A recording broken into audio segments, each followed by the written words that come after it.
मेरे साथियों, अगर आपको भी पूजा करते समय आंसू या उबासी आती है तो हम आपको बताएंगे कि आखिर यह किस बात का संकेत है। दोस्तों, जब आप पूजा करने बैठते हैं तो आपकी आत्मा का जुड़ाव भगवान के साथ होता है। दोस्तों, भगवान तो हर जगह है, सभी चीजों में उनका वास होता है। और वही जब आपकी आत्मा का जुड़ाव भगवान के साथ हो जाता है तो भगवान आपको कुछ संकेत देते हैं, लेकिन हम इन संकेतों पर ध्यान नहीं देते और समझ नहीं पाते हैं। दोस्तों, जब हम पूजा करते हैं तो हमारे आसपास का वातावरण ऊर्जा से भर जाता है।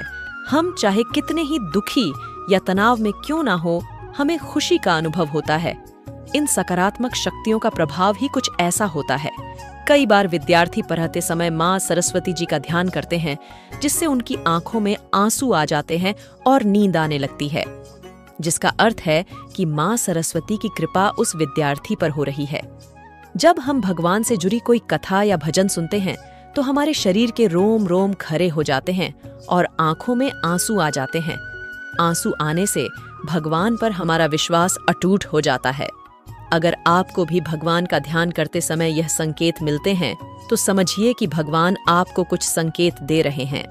और दोस्तों, अगर आप भगवान की पूजा में ध्यान लगाकर बैठे हैं और आपकी आंखों से आंसू निकल आते हैं तो यह संकेत है कि आपकी आत्मा का ईश्वरीय शक्ति से मिलन हो चुका है। ऐसे समय आपको जो चाहिए वह भगवान से मांग ले, आपको फल जरूर मिलेगा।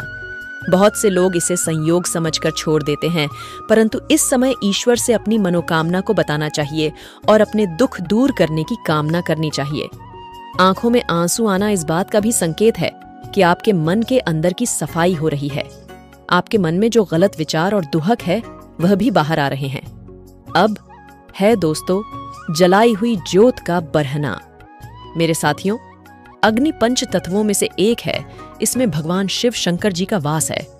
और वही अगर पूजा करते वक्त आपके सामने रखी दीपक या आरती की ज्योत बढ़ जाए तो यह संकेत है कि ईश्वर आपकी भक्ति से प्रसन्न है। ऐसे में अपनी मनोकामना को बताना चाहिए। धूप बत्ती का धुआं, अगर आपके द्वारा लगाई गई धूप बत्ती या अगरबत्ती का धुआं इष्ट देव की मूर्ति की ओर जा रहा है तो यह संकेत है कि आपकी पूजा को ईश्वर ने स्वीकार कर लिया है। अब फूल का गिरना। दोस्तों, अगर आपने ईश्वर को पूजा करते समय फूल चढ़ाया है और पूजा और ध्यान करते समय वह फूल आपकी ओर गिरता है तो यह संकेत है कि भगवान ने आपकी पूजा को स्वीकार कर लिया है और वह आपको फल जल्द ही प्रदान करेंगे। अब है आपके द्वार पर गाय का आना।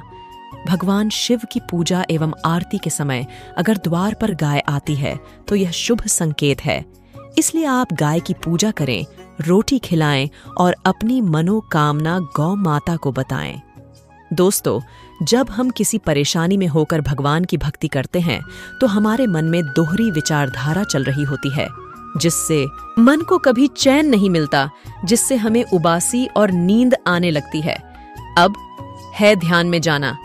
दोस्तों, जब आप पूजा करते हैं या किसी मंत्र का जाप करते हैं तो आप ध्यान में चले जाते हैं और अपनी आत्मा का भगवान से जुड़ाव महसूस करते हैं। यह भी इस बात का संकेत है कि आपकी पूजा स्वीकार हो रही है और भगवान जल्दी ही आपकी मनोकामना पूरी कर देंगे। मेरे दोस्तों, इसमें से आपको कौन सा संकेत मिला है कमेंट बॉक्स में लिख दीजिए और जल्दी से इस चैनल को सब्सक्राइब करके वीडियो को लाइक कर दीजिए। धन्यवाद।